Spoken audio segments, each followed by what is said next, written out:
آج کا آرٹیکل جو ڈون میں پبلش کیا گیا ہے اس کا عنوان ڈیموکریسی سمٹ ہے، جو کہ امریکہ میں منعقد ہوا تھا 30 مارچ کو، اور اس میں چائنا کو مدعو نہیں کیا گیا تھا، اس کے بجائے تائیوان کو مدعو کیا تھا، اور پاکستان میں اس میں پارٹیسپیٹ کرنے سے منع کر دیا تھا امریکہ کو۔ اور اس کے پیچھے جو اعزاز احمد چودھری صاحب وہ کہتے ہیں کہ اس کے پیچھے جو وجہ ہے وہ چائنا فیکٹر ہو سکتا ہے، یا پھر اس کی اسٹریٹجک اٹانومی کو برقرار رکھنے کی جو خواہش ہے پاکستان کی، وہ ہے مین ریزن۔ اس سمٹ جو امریکہ میں منعقد کیا گیا تھا ڈیموکریسی، اس کا جو زیادہ تر ایمفیسس تھا وہ دیا گیا تھا اتھارٹیرینزم پہ اور فائٹنگ کرپشن پہ اور پروموٹنگ ہیومن رائٹس۔ اور اس میں ایک اور فوکس دیا گیا تھا، وہ یہ تھا کہ ڈیموکریسی کو پروموٹ کرنا ہے اور فریڈم کو پروموٹ کرنا ہے ڈیجیٹل ایرا میں، اور جو کاؤنٹر کرنا ہے مس یوز آف ٹیکنالوجی کو۔ اور اس کا ایک اور پہلو یہ بھی اس نظریے سے دیکھا گیا، اعزاز احمد چودھری صاحب نے دیکھا کہ کہیں نہ کہیں اس کے پیچھے وجہ جو یو ایس اور چائنا کی جو ٹریڈ وار چل رہی ہے اور ان کے درمیان جو نظریاتی تنازع ہے، اس کو بھی کافی حد تک یعنی کہ وہ یوٹیلائز کر رہے ہیں امریکی، جو کہ اپنے آپ کو ایک جمہوریت کے علم بردار بنے ہوئے دنیا میں۔ 73 کنٹریز نے اس کو انڈورس کیا ہے، اور اس کے تقریباً 17 ایکشن پوائنٹس، جس میں خاص طور پہ ایمرجنگ ٹیکنالوجیز، ڈیموکریسی کی جو پرنسپلس ہیں، اور فائٹنگ اگینسٹ ڈیجیٹل اتھارٹیرینزم کو زیادہ تر ڈسکس۔ چلیں اب آرٹیکل کی طرف آتے ہیں۔ Democracy summit towards the end of March the USA hosted the second democracy summit. The stated objective was to put democracy and human rights at the heart of a Biden administration foreign policy. March کے جو اختتام تک U S A نے ایک جمہوریت امریکہ میں جو دوسرا جمہوریتی سربراہی اجلاس منعقد کیا گیا تھا، اور جس کا مین آبجیکٹیو جو تھا وہ یہ تھا کہ ڈیموکریسی اور انسانی حقوق کو، جمہوریت اور انسانی حقوق کو پروموٹ کرنا تھا۔ یہ بائیڈن کی جو فارن پالیسی ہے۔ The first summit held in 2021 had focused on countering the authoritarianism, fighting corruption, and promoting human rights, while the 2013 summit has discussed how democracy could deliver economic growth, inclusivity, and media freedom. پہلا جو جمہوریت کا اجلاس 2021 میں جو منعقد کیا گیا تھا، اس کا مین فوکس ہی اتھارٹیرینزم پہ تھا، اور کرپشن کے خلاف کی جو لڑائی تھی اور انسانی حقوق کو پروموٹ کرنا تھا، جو کہ اب 2023 کا جو سمٹ ہے اجلاس ہے، میں ڈسکس کیا گیا ہے کہ جمہوریت کو کیسے فروغ دیں گے، اور اکنامک گروتھ کو کیسے ہم ڈیلیور کریں گے، اور کیسے تمام لوگوں کو شامل کریں گے، اور میڈیا کی کہاں تک آزادی ہوگی، جو ڈیجیٹل میڈیا اس کا کہاں تک فریڈم الاؤ ہوگا، اور کیسے اس طرح ان سب چیزوں کو ہم ڈیلیور کریں گے۔ دس U S L lead event focused on promoting freedom in the digital era and countering the miss use of the technology. یہ جو جمہوریت ایونٹ ہوا تھا، اس کا مین فوکس جو تھا وہ تھا جمہوریت کو، آزادی کو فروغ دینا، جمہوریت کو فروغ دینا، اور یہ جو ڈیجیٹل ایرا میں کس طرح ان چیزوں کو پروموٹ کیا جا سکتا ہے، جمہوریت کو فروغ کیسے دیا جا سکتا ہے۔ امریکہ نے اس چیز کو فوکس کیا ہے۔ اس ایونٹ کا جو فوکس تھا وہ کیسے پروموٹ کرنا تھا آزادی کو اس ڈیجیٹل ایرا میں، اور کس طرح کاؤنٹر کرنا تھا مس یوز آف ٹیکنالوجیز، اور ٹیکنالوجی کا غلط استعمال کو کیسے ہم کاؤنٹر کر سکتے ہیں۔ مین مقصد اس ایونٹ کا یہ۔ اعزاز احمد چودھری صاحب اس میں کہتے ہیں there was however an aspect that was notably not discussed but was certainly a part of the equation۔ اعزاز احمد چودھری صاحب اس میں کہتے ہیں کہ اس میں ایک اور سائڈ بھی یہ تھی جو نوٹیبل نہیں تھی اور ڈسکس بھی نہیں ہوا certainly، وہ یہ تھا کہ not inviting چائنا کو مدعو نہیں کیا گیا تھا، and inviting instead تائیوان، اس کے بجائے تائیوان کو انوائٹ کیا گیا تھا۔ For instance was a signal that the USA China competition has assumed a strong ideological dimensions۔ اس میں اعزاز احمد چودھری صاحب کہتے ہیں کہ چائنا کو تو انوائٹ نہیں کیا لیکن تائیوان کو انوائٹ کیا تھا، اور یہ اس طرح کا سگنل دیتا ہے کہ یو ایس اے چائنا کے درمیان جو کمپٹیشن ہے اس نے زور پکڑ لیا ہے ان کے نظریاتی جو سائڈ ہے اس میں۔ The USA regards the Chinese government as an authoritarian regime that has joined hands with another autocratic government, that of Vladimir Putin in Russia۔ امریکہ جو ہے وہ چائنا کو ایک اتھارٹیرین رجیم کنسیڈر کرتا ہے، ان کی گورنمنٹ کو، اور اس نے ہاتھ ملا دیا ایک اور گورنمنٹ کے ساتھ جس کو آٹوکریٹک کہتا ہے، وہ گورنمنٹ ولادیمیر پیوٹن کی رشیا میں ہے۔ The summit appears to be a lobbying effort for liberal democracy model that the West espouse۔ اس میں زیادہ کہتے ہیں کہ سمٹ جو اس طرح لگتا ہے کہ یہ لابی کر رہی ہے، ایفرٹ کر رہی ہے جو لبرل ڈیموکریسی، آزادانہ جو جمہوریت ہے، اس کا ماڈل کو، جو کہ ویسٹ جو ہے وہ اسپاؤز کرتا ہے، انسپائر کرتا ہے، یعنی کہ دیکھتا ہے کہ بلیو کرتا ہے کہ اس طرح کا ہونا چاہیے۔ China's governance experience has shown an alternative effective route to development and is getting traction amongst the developing world۔ China کا جو گورننس کا نظام ہے اور جو انہوں نے پچھلے کئی صدیوں سے سیکھا ہے وہ کس طرح گورن کرنا ہے، یہ ایک طرح کا الٹرنیٹو روٹ، یعنی کہ ایک اور دوسری سائڈ دکھائی ہے جو کہ افیکٹو روٹ ہے ڈیولپمنٹ کی جانب، یعنی کہ یہ کارگر ثابت ہو جائے گی ڈیولپمنٹ میں۔ اس گیٹنگ ٹریکشن، اور اس کا یہ پکڑ رہی ہے ٹریکشن کہ ان کے درمیان جو ڈیولپنگ کنٹریز ہیں جن میں سب کانٹیننٹ ہے اور افریقہ کی کنٹریز ہیں، ان کے درمیان ہی بڑی حد تک سے اسپاؤز ہو رہے ہیں لوگ۔ چائنا کا جو گورننس کا ایکسپیرینس ہے اس نے راہ دکھائی ہے ڈیولپنگ کنٹریز کو کہ دوسرا راستہ بھی ہے کس طرح آپ ڈیولپمنٹ اچیو کر سکتے ہیں، اور یہ آئیڈیا ان ڈیولپنگ کنٹریز میں اچھی طریقے سے ٹریکشن حاصل کر رہا ہے۔ At a time when the world is on the کپس of a new cold war, the democracy summit process is seeking to consolidate the voice of countries practising liberal democracy. یہ ڈیموکریسی سمٹ اس وقت ہو رہی ہے جب کہ دنیا اس دانے پہ آ کھڑی ہوئی ہے جہاں ابھی کولڈ وار، ایک نئی کولڈ وار سٹارٹ ہونے والی ہے، سرد جنگ۔ ڈیموکریسی سمٹ جو ہے نا یونائٹ کر رہی ہے ان وائسز کو، ان کنٹریز کی وائسز کو جو پریکٹس کر رہی ہیں لبرل ڈیموکریسی کو۔ The agenda of the conference reveals another story, اور اس کا ایجنڈا جو ہے وہ کچھ اور ہی کہانی بیان کر رہا ہے۔ The co host event chaired by USA makes a strong case for the ecosystem of emerging technologies to be underpinned by the democratic principles in a fight against digital authoritarianism. اس سمٹ کو جو کو ہوسٹ کیا گیا ہے، امریکہ نے جو کو ہوسٹ کیا ہے، اور یہ اسٹرانگ کیس بناتا ہے اس ایکو سسٹم کے لیے جو کہ ایمرجنگ ٹیکنالوجیز ہے، آنے والی ٹیکنالوجیز ہے۔ یہ ان ایمرجنگ جو ٹیکنالوجیز ہے ان کا جو پرنسپل ہے، ان کی جو فاؤنڈیشن ہے وہ بیس کرتی ہے ڈیموکریٹک پرنسپلز پہ، اور یہ لڑائی ہے اس کے خلاف جو ڈیجیٹل اتھارٹیرینزم ہے۔ اس کو ڈیجیٹل اتھارٹیرینزم ریفر کیا جاتا ہے جو چائنا میں وی چیٹ اور دوسرے ڈیجیٹل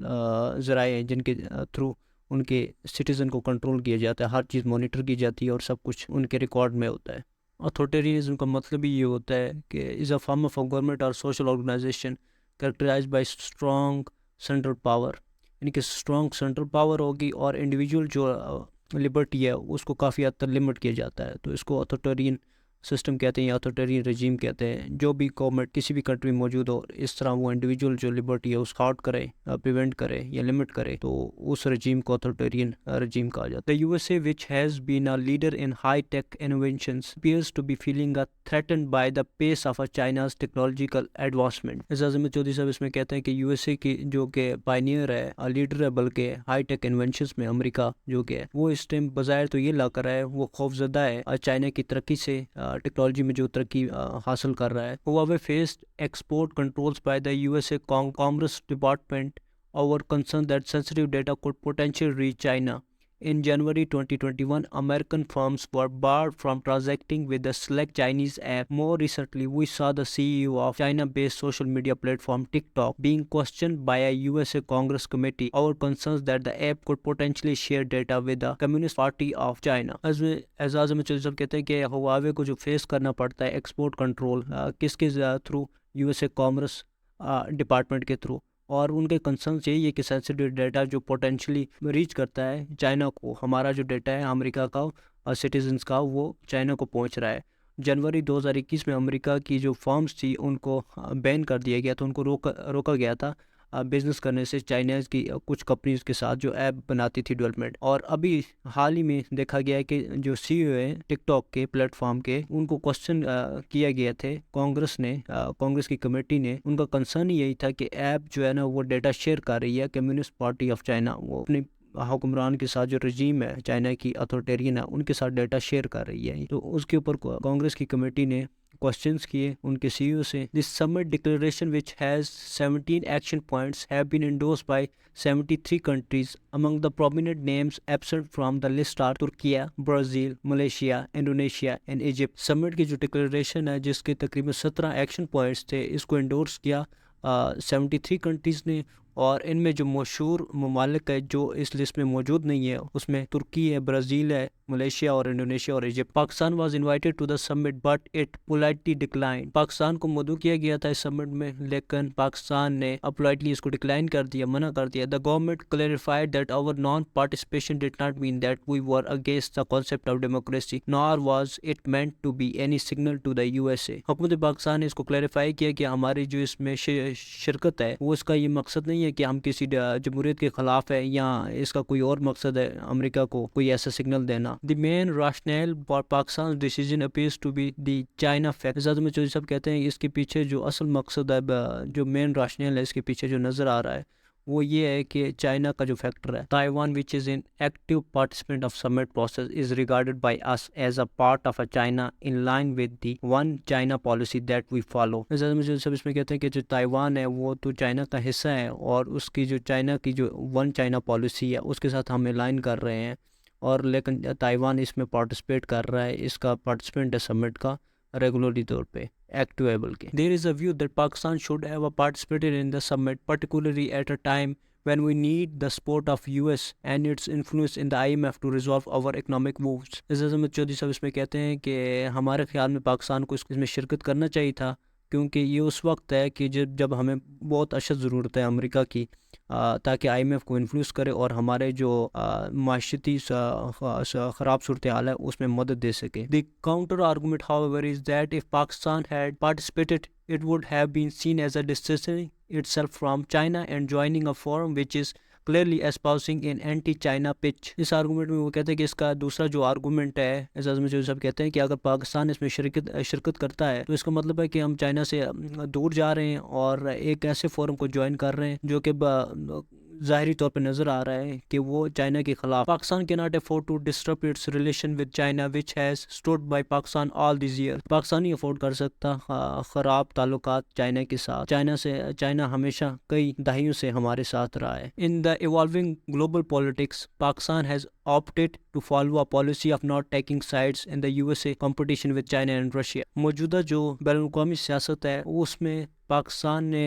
فالو کیا اس پالیسی کو کہ وہ کسی کی سائڈ نہیں لے گا۔ بظاہری طور پر جو USA کا کمپٹیشن چائنا اور رشیا کے ساتھ ہے تو پاکستان نے چوز کیا ہے نہ وہ USA کے ساتھ ہے، نہ چائنا کے ساتھ ہے، نہ روس کے ساتھ۔ If there is an initiative that is aimed at the common prosperity of the world Pakistan should join it regardless of whether it is led by the USA, China or any other major power۔ اس میں چودھری صاحب کہتے ہیں کہ اگر دنیا میں کوئی بھی ایسا ملک انیشیٹو لیتا ہے جس میں کامن پراسپیرٹی ہے، عام خوشحالی ہے، دنیا میں کوئی بھی ملک ایسا لیتا تو پاکستان اس کے ساتھ شامل ہونا چاہیے۔ کوئی بھی ایسا ملک ہو، چاہے خواہ USA ہو، چائنا ہو، یا کوئی بھی بڑی پاور ہو دنیا میں موجود، جب بھی کوئی ایسا اقدام لیا جائے گا تو پاکستان کو اس میں شامل ہونا چاہیے۔ Conversely, if an initiative appears to be part of a one coalition or other, Pakistan must exercise discretion۔ اب اس میں اعزاز میں چودھری صاحب کہتے ہیں کہ اس کے برعکس اگر کوئی بھی ایسا انیشیٹو جو نظر آتا ہے بظاہر کہ وہ ایک کولیشن کا حصہ ہے یا دوسرے کولیشن کا حصہ ہے، پاکستان میں اس میں یقیناً اپنی جو ہے نا وہ ڈسکریشن کو ایکسرسائز کرنا چاہیے۔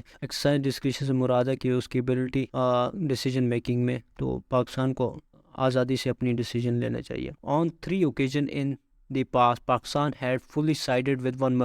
one major power and we suffered at long-term implications for decades۔ 3 ایسے موقع تھے ہمارے ماضی میں جب پاکستان نے ایک میجر پاور کے ساتھ سائڈ کیا اور اس کے نتیجے میں پاکستان کو کافی سفر کرنا پڑا کئی دہائیوں تک۔ This time around Pakistan seems determined not to take sides۔ اب لگ رہا ہے کہ پاکستان کسی ایک کی سائڈ نہیں لے گا۔ An argument is often made that a time will come when the USA and China would expect Pakistan to choose a side۔ اب ایک اور آرگومنٹ اس میں یہ آتا ہے کہ ایک ایسا وقت بھی آئے گا جب پاکستان کو USA یا چائنا میں سے کسی ایک کو چننا پڑے یا اس کے ساتھ سائڈ لینی پڑی۔ Pakistan and even under such circumstances should maintain its relation with either power based on its national interest۔ اب اس میں کہتے ہیں اعزاز میں چودھری صاحب کہ پاکستان کو اگر ایسا کوئی بھی صورتحال پیش آتی ہے تو پاکستان کو جو ریلیشن ہے کسی بھی ایک پاور کے ساتھ ہمیشہ اپنے نیشنل انٹرسٹ میں، قومی مفاد پہ بیس کرنے چاہیے۔ If we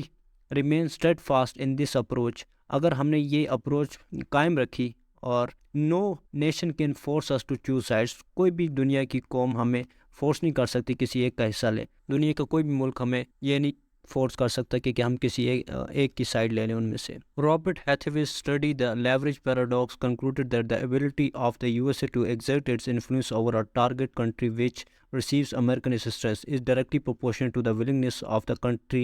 to be leveraged۔ اب اس میں اعزاز احمد چودھری صاحب نے ایک رابرٹ ہیتھویز کی ایک اسٹڈی کو یہاں پہ انکلوڈ کیا ہے جو کہ لیوریج پیراڈاکس ہے۔ رابرٹ ہیتھویز وہ شخص ہیں جو کہ ایک امریکن اسکالر بھی ہیں اور ایکسپرٹ ہے انٹرنیشنل ریلیشن اور فارن پالیسی میں۔ ان کی جو لیوریج پیراڈاکس ہے اس کا یہ کنکلوژن ہے کہ امریکہ جتنا انفلوئنس کسی ٹارگٹ کنٹری کو انفلوئنس کرنے کی کوشش کرتا ہے جو کہ ریسیو کرتی ہے American assistance, American aid receive کرتی ہے یا ملٹری ایڈ ریسیو کرتی ہے، اکنامک بیل آؤٹ سے ریسیو کرتی ہے، تو یہ ڈائریکٹلی پروپورشن ہے کہ وہ کنٹری کس حد تک اپنے آپ کو لیوریج کروانا چاہتی ہے، کس حد تک وہ انفلوئنس ہونا چاہتی ہے اور کس حد تک وہ نہیں ہونا چاہتی ہے۔ Let us stay firm in our conviction that Pakistan must maintain its strategic autonomy in choosing a foreign policy that pivots around its own national interest. آخر میں اعزاز مجید صاحب کہتا ہے کہ ہمیں اسٹیڈ فاسٹ رہنا چاہیے اس میں، اور اس یقین پہ کہ ہمیں اپنی اسٹریٹجی اٹانومی اس کو برقرار رکھنا چاہیے، جو کہ ہیلپ آؤٹ کرے گی فارن پالیسی میں، تاکہ ہمارا جو فارن پالیسی کی جو بیسڈ ہے، پیوٹس ہے، وہ کس پہ بیس کرتی ہے؟ نیشنل انٹرسٹ پہ. ہمارا جو نیشنل انٹرسٹ ہے وہی بیس کرے گا، وہ ڈٹرمائن کرے گا کہ آگے ہمیں فارن پالیسی کیسی بنانی چاہیے اور کس طرح ہمیں دوسرے ممالک کے ساتھ ریلیشن رکھنی چاہیے، جو کہ ہمارے پاس ایک قسم کی یہ مینٹین کرے گی اسٹریٹجک اٹانومی کو. Of course, that requires us to first put our house in order so that we can take our decision in our own interest and are not pushed around. یقیناً اس کے لیے ہمیں سب سے پہلے اپنے گھر کو پہلے ٹھیک کرنا ہوگا، اور ہمیں ایسے فیصلے لینے ہوں گے اپنے خود سے، اور اپنے ملک کے اندر ایسے فیصلے لینے ہوں گے جو کہ ہمارے انٹرسٹ کو مینٹین رکھے، اور انٹرسٹ کو آگے وہ پرسو کرے، اور نہ کہ ہمیں کسی اور طرف دھکیل دے. آخر میں نے ان کی ووکیبلریز اس آرٹیکل کے نکال کے رکھے ہوئے، جس میں سب سے پہلے ڈیموکریسی ہے، اس کی ڈیفینیشن آگے میں نے لکھ دی ہوئی ہے، اور سبمٹ کیا ہوتی ہے، آبجیکٹیو کیا ہے، فارن پالیسی کیا ہے، اتھارٹیرینزم کیا ہے، کرپشن کیا ہے، انکلوسیوٹی کیا ہے، میڈیا فریڈم کیا ہے، مس یوز کیا ہے، نوٹیبل اور competition, ideological regard, governance, alternative development, traction, consolidate اس کا مطلب ہوتا ہے یونائٹ کرنا. یہاں پہ ٹریکشن یعنی کہ آئیڈیا، کوئی بھی ایسا آئیڈیا جو گین کرے پاپولیرٹی اور لوگوں پہ مقبول ہو اور اس کو ایکسیپٹ کریں، تو اس کا مطلب ٹریکشن ہوتا ہے. اچھا، پھر high tech inventions, expert controls, sensitive transacting, کوئی بھی ایسا جو بزنس آنرز ہوتے ہیں، کام کر رہے ہوتے ہیں فائنینس سے ریلیٹڈ، ان کے درمیان جو ٹرانزیکشن ہوتی ہے، کوئی بھی بزنس کیری آؤٹ ہوتا ہے، وہ اس کو کہتے ہیں ٹرانزیکٹ. باقی تمام espousing prominent, a counter argument, rationale, a set of a reason or logical basis for course of action or belief. کون سے فیکٹر ہیں یا سرکمسٹانسز ہیں جو انفلوئنس کرتے ہیں؟ یہ تمام وکیبلری ہیں 35 کے قریب. ان کو پڑھ لیجیے گا اور دیکھ لیجیے گا. Thank you.